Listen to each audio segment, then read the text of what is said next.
मित्रों, गांव में खेत की मेड़ से आज की इस संध्या काल की जीवन दर्शन यात्रा में आपका सहर्ष स्वागत है। आज हम चिंतन करते हैं कि हम हर क्षण, हर श्वास और हर कर्म को साधना में कैसे बदलें। मित्रों, वैसे देखा जाए तो जीवन एक यात्रा है और जीवन की यात्रा ही साधना है। साधक जैसे जैसे हर श्वास के प्रति, हर क्षण के प्रति और हर क्रिया के प्रति जितना जागरूकता और सात्विकता की ओर प्रबल भाव से आगे बढ़ता चला जाता है, जितना बेहोशी के भरे बाजार में रहते और जीते हुए होश की यात्रा को आगे बढ़ाता है, अर्थात हर क्षण, हर पल जो भी घटना घट रही है, हर श्वास के दौरान देह में, मन में, प्राण में क्या घटना घट रही है, बाहर और भीतर, क्रिया में, कर्म फल में क्या घट रहा है, मन, वचन, क्रिया, हर तरह की क्रियाओं के प्रति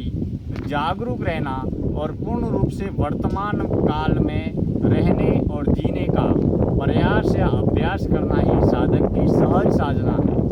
मित्रों, हम जितना व्यक्तिगत रूप से, प्रायोगिक रूप से सहज स्वाभाविक जीवन जीते हैं, वास्तविक जीवन जीते हैं, यथार्थ जीवन जीते हैं, जो है, जहाँ है, जैसा है, उसे उसी रूप में देखते हैं, हम मोह, आसक्ति, अहंकार के तमाम तरीके के प्रलोभनों से मुक्त, जो चीज़ जैसी है उसे उसी रूप में देखने का प्रयास या अभ्यास करते हैं। मोह, आकर्षण, आसक्ति, अहंकार से परे जो चीज़ जिस तरीके से देखी जानी चाहिए उसे उसी रूप में जब हम देखने का प्रयास या अभ्यास करते हैं तो साधक के जीवन में साधक की हर क्रिया सहज साधना में बदलती चली जाती है। जितना हम हर कर्म, हर क्रिया को, वाणी को, विचार को और कर्म को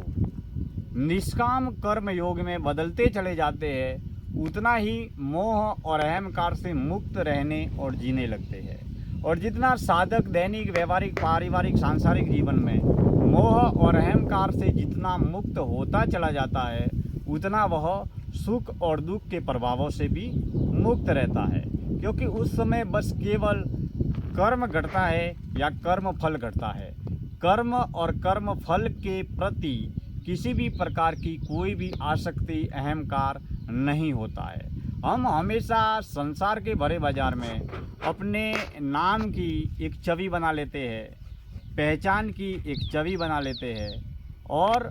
नाम और पहचान के सम्मान की भी एक छवि बना लेते हैं। हम उस इमेज के ईगो को या गुडविल को हमेशा पाल कर रखते हैं। हम अगर अपने जीवन में एक ज्ञानी ज्ञान का अहंकार पाल लेता है, अनुभव का अहंकार पाल लेता है, शब्दों का अहंकार पाल लेता है या शिक्षा का अहंकार पाल लेता है, ठीक उसी तरीके से एक अमीर व्यक्ति धन, साधन, वस्तु, पदार्थ, गाड़ी, बंगला, पैसा, प्रॉपर्टी का अहंकार पाल लेता है। लेकिन मित्रों, गहराई के तल पर अगर हम सोचें या चिंतन करें तो हमारा मन और जीवन ही मात्र अहंकार है। हम अहंकार के होश और बोध के साथ में अगर जीवन को जीना या प्रारंभ करें तो हम ये पाएंगे कि हम हर किरदार को एक अहंकार के तल पर ही अदा कर रहे हैं। मन से मुक्त नहीं हुआ जा सकता, विचार, विकार, अहंकार से भी मुक्त नहीं रह सकते। वाणी, शब्द, क्रिया, फल, कर्म फल के प्रति हम कभी भी, कहीं भी, किसी भी रूप में मुक्त नहीं हो सकते, क्योंकि जब तक जीवन है उस समय ऐच्छिक या अनैच्छिक कर्म हमारे जीवन में हर पल घटते रहते हैं। बस फर्क बस केवल इतना है कि हमारे मन की किसी भी व्यक्ति के प्रति, वस्तु के प्रति, धन साधन के प्रति कितना आकर्षण है, कितना अहंकार है और उसका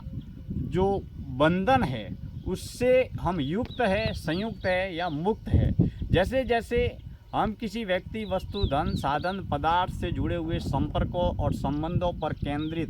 सुख और दुख दोनों से हम तभी मुक्त हो पाते हैं जब साधक बातों के तल पर नहीं, शब्दों के तल पर नहीं, वास्तविक भीतर तल पर वह मोह और अहंकार से मुक्त होता चला जाता है। मित्रों, जितना हम कर्म और कर्म फल के मोह आकर्षण से मुक्त होते हैं, उतना निष्काम भाव की सहज अवस्था को उपलब्ध होते हैं, और जितना निष्काम भाव से कर्म करने की सहज अवस्था को उपलब्ध होते हैं, उतना हम सुख और दुख से परे की अवस्था को उपलब्ध होते हैं। अर्थात हम हमारे जीवन में धन दौलत नाम पद पुरस्कार प्रसिद्धि ये वो जितना जो भी पाएंगे, उसका अहंकार हमारे जीवन में कभी भी हावी नहीं होगा, और जीवन में कभी भी दुख असफलता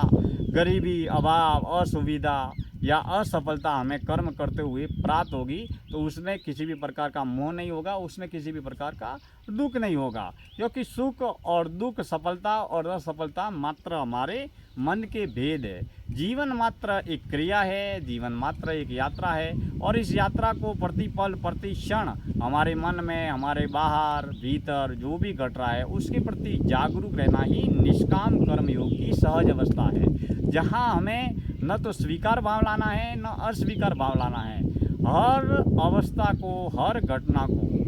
होश में रहकर साक्षी भाव से देखना है और साक्षी भाव में ही जीना है। मात्र क्रिया घट रही है, उस क्रिया के हम मात्र दृष्टा है